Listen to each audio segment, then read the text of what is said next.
আপনাদের কাছে 30 টাকায় দেওয়া হয় আর 70 টাকা সরকারের পকেট থেকে দেওয়া হয়।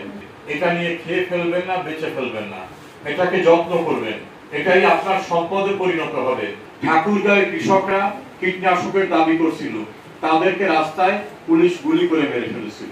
আর শেখ হাসিনার আমল হচ্ছে বিনামূল্যে আপনাদেরকে গাছের চারা দেবে, ধানের বীজ দেবে, গমের বীজ দেবে, কীটনাশক দেবে।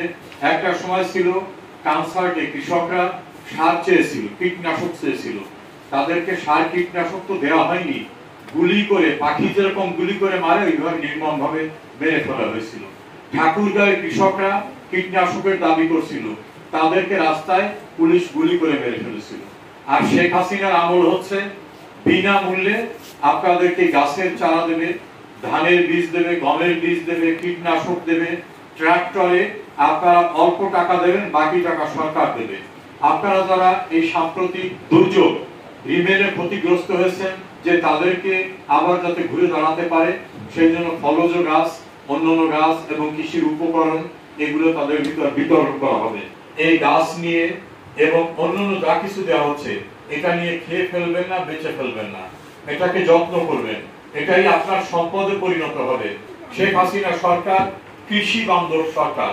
বাংলাদেশের ইতিহাসে কৃষক এবং কৃষিকে যত প্রণোদনা, যত সহায়তা শেখ হাসিনা দিয়েছেন, অতীতের ইতিহাসে কেউ এত প্রণোদনা, এত সহায়তা দেয়নি।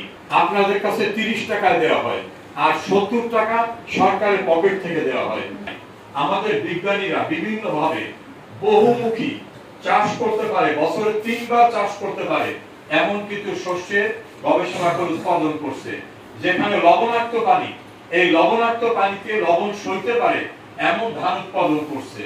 এমন ধান উৎপাদন করা হচ্ছে যে ধানের ভিটামিন, তার ভিতরে যে শর্করাটা থাকে তার সংখ্যা বেশি থাকে।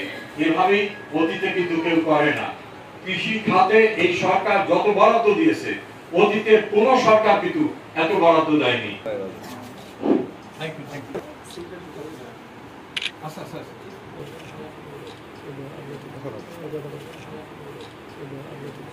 আমি আশা করব যে শৃঙ্খলার সঙ্গে সবাই খেলায় অংশগ্রহণ করবেন। আমি আজকের এই সুন্দর টুর্নামেন্টের শুভ উদ্বোধন ঘোষণা করছি। স্যার জনাব বাবু রতন সিং স্যার ফুল দিয়ে বরণ করে নিচ্ছেন আজকের এই সম্মানিত প্রধান অতিথিকে। এই পর্যায়ে বরণ করে নিচ্ছেন আজকের সম্মানিত সভাপতি, আজকের এই খেলার সম্মানিত প্রধান অতিথিকে। ধন্যবাদ।